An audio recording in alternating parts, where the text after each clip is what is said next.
You've heard of Easter. You've heard of Christmas, but there's a third day that turned the world upside down, a day of wind and fire and language unchained, a day that didn't just celebrate Christ's birth or resurrection, but our own. This is Pentecost Sunday. And if you've never understood it, if the idea of tongues of fire feels confusing or chaotic, then you're in the perfect position to receive it. Because Pentecost was never about our understanding. It was about God's interruption. It was heaven showing up uninvited and setting the church on fire anyway. Let's go back. 50 days since the resurrection. 10 days since Jesus ascended. The disciples, now apostles in waiting, gathered in an upper room, not preaching, not posting, not planning, just praying. Not demanding revival, but desperate for it. And then, suddenly the sound like a rushing violent wind filled the house. Not a breeze, not a whisper, a mighty wind. Because the Spirit didn't come to knock politely, He came to break in. And over their heads fire fell, not literal flames, but the visible presence of God. Tongues of fire, separate but shared. Individual yet unified. He wasn't just filling a room, He was filling them. And what did they do? They spoke. Not in their language, not in the language of the temple. They spoke in other tongues, languages they didn't know, but the people outside did. Because this is what Pentecost is.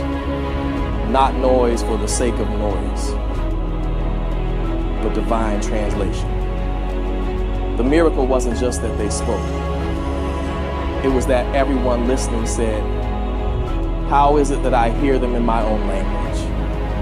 Pentecost is God saying, I refuse to be limited to your liturgy, your nationalism, your denomination, your comfort zone. The Holy Spirit didn't come to make church safe. He came to make it dangerous again, to burn down the walls between us, to set hearts ablaze for the mission, to speak in a language that makes the gospel undeniable. And what does it mean for us today?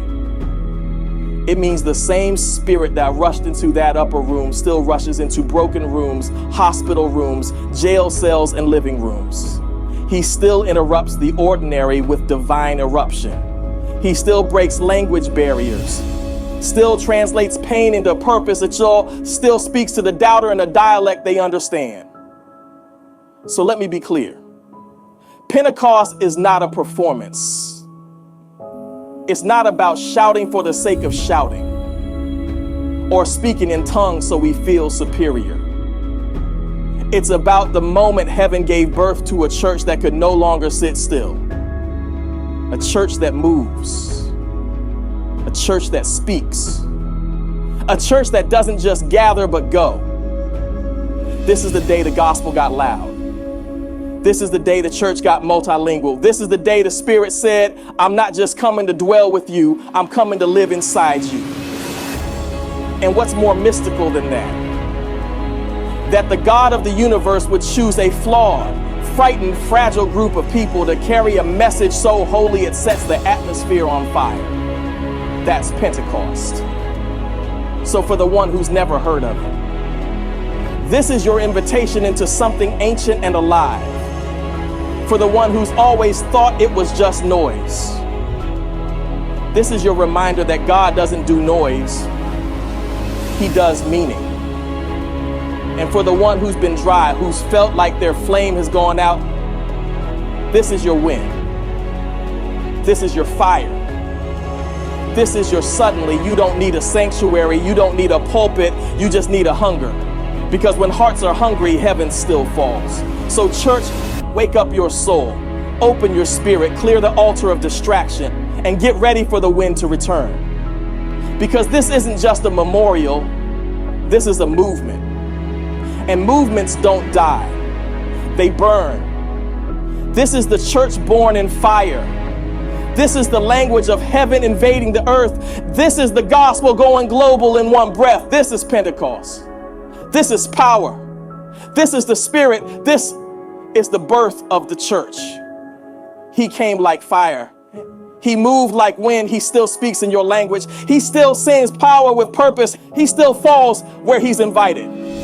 This is Pentecost, and he has come.